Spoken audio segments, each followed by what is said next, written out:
یا اللہ یا صبور، اے اللہ میری بیماری کو دور فرما دیجئے، یا اللہ یا صبور، اے اللہ میرے رزق کی بندش کو ختم فرما دیجئے، یا اللہ یا صبور، اے اللہ میرے رشتے کا مسئلہ و حل فرما دیجئے۔ ہر بار آپ یہ پڑھتے جائیں، دعا مانگتے رہیں۔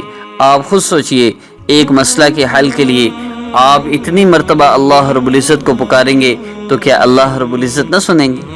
ایک آدمی بت کے سامنے کھڑا یا سنم کہا کرتا تھا، اے بت اے بت، کوئی آواز نہیں، بت کہاں سے بولتا؟ ایک بار نیند کا غلبہ ہوا تو اس غلبے میں یا سنم کی بجائے یا سمد کہہ دیا۔ اللہ رب العزت نے فرمایا لبیک یا عبدی، میرے بندے میں حاضر ہوں، بول کیا چاہتا ہے؟ تو فرشتوں نے عرض کیا یا اللہ آپ کا نافرمان ہے، سالوں سے بت کو پکار رہا ہے، آج غلطی سے اس نے نام لے لیا، تو آپ نے کیوں اس کو جواب دیا؟ اللہ رب العزت نے فرمایا کہ میرے فرشتوں، وہ صنم کو پکار رہا تھا، سالوں سے پکار رہا تھا، اس کا صنم نہیں بولا، آج جب اس نے مجھے پکار لیا، چاہے غلطی سے ہی پکار لیا، تو میری غیرت نے یہ گوارا نہ کیا کہ صنم تو خاموش رہے، اور جب سمد کو پکارا جائے تو سمد بھی جواب نہ دے، میں نے اس کو جواب دیا۔ وہ بندہ مسلمان ہوا، اللہ رب العزت پر ایمان لے آیا۔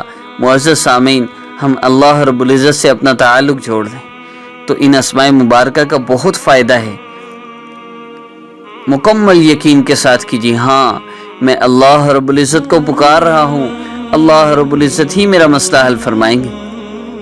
تو معزز سامعین، جو لوگ میرے وظائف کو وقت گزرنے کے بعد، جیسے 1 2 3 محرم کا وظیفہ ہے، اگر آپ 4 محرم کو دیکھتے ہیں یا 10 محرم کو دیکھتے ہیں، آپ پورا مہینہ 3 دن وہ عمل ضرور کیجیے۔ پورا مہینہ آپ کبھی بھی اس عمل کو کر سکتے ہیں۔ ہمارا کوئی بھی عمل وظیفہ ہے، آپ وقت کی تخصیص کو چھوڑ دیجئے، لیکن جو وظیفہ ہے اس کو ضرور کیجیے۔ جیسے آج کا وظیفہ ہے، آپ پورے مہینے میں یا پورے سال میں کبھی بھی آپ 3 مرتبہ درود ابراہیمی پڑھیے، یا اللہ یا صبور پڑھیے 70 مرتبہ۔ ہر دعا کے بعد کوشش کیجیے اللہ سے دعا مانگے، ورنہ 70 مرتبہ پڑھ کے اللہ رب العزت سے دعا مانگے، انشاءاللہ اللہ رب العزت آپ کی ہر حاجت کو پورا فرمائیں گے۔ اور معزز سامعین، کمنٹ سیکشن کی طرف بڑھتے ہیں تو سب سے پہلا کمنٹ ہمیں کیا گیا ہے، فرما رہے ہیں کہ اگر وقت گزر جائے، جیسے 1 2 3 محرم کا وظیفہ ہے، اگر ہم اس کو 4 محرم کو دیکھتے ہیں تو کیا کریں؟ تو میں نے اس کے متعلق عرض کر دیا، آپ 4 5 6 محرم کو بھی اس وظیفے کو کر سکتے ہیں۔ سوال کر رہی ہیں، ایک بہن ہیں، فرما رہی ہیں کہ رزق کی تنگی کے لیے کوئی وظیفہ بتا دیں، آپ استغفار کی کثرت کریں۔ نیکسٹ کمنٹ ہے، رشتے کی بندش کے لیے، رشتہ نہیں ہو رہا، رشتے آتے ہیں، ہاں بھی کر جاتے ہیں، جب گھر جاتے ہیں تو اس کے بعد کوئی رابطہ نہیں، کوئی سوال جواب نہیں ہوتا، تو اس کے لیے آپ یا لطیف و کثرت سے پڑھیں۔ عشاء کے بعد 1200 مرتبہ کوشش کریں سارے دن میں پڑھیں، یا کم از کم عشاء کے بعد ایک جگہ بیٹھ کے پڑھیں، اس میں زیادہ فائدہ ہے۔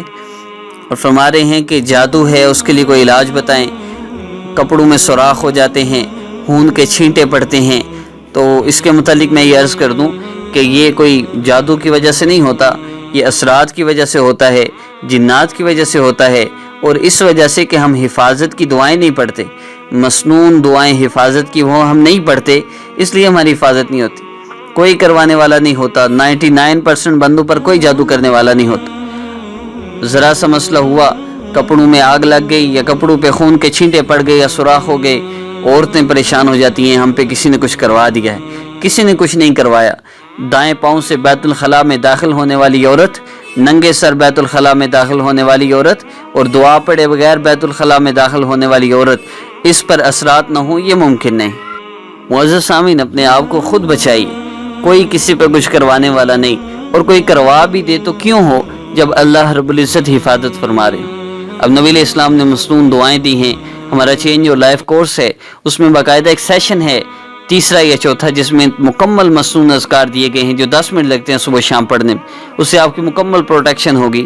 لیکن ہم خود کرنے سے قاصر ہیں، سستی کرتے ہیں، لاپرواہی کرتے ہیں، جس وجہ سے ہم مصائب میں مبتلا ہوتے ہیں۔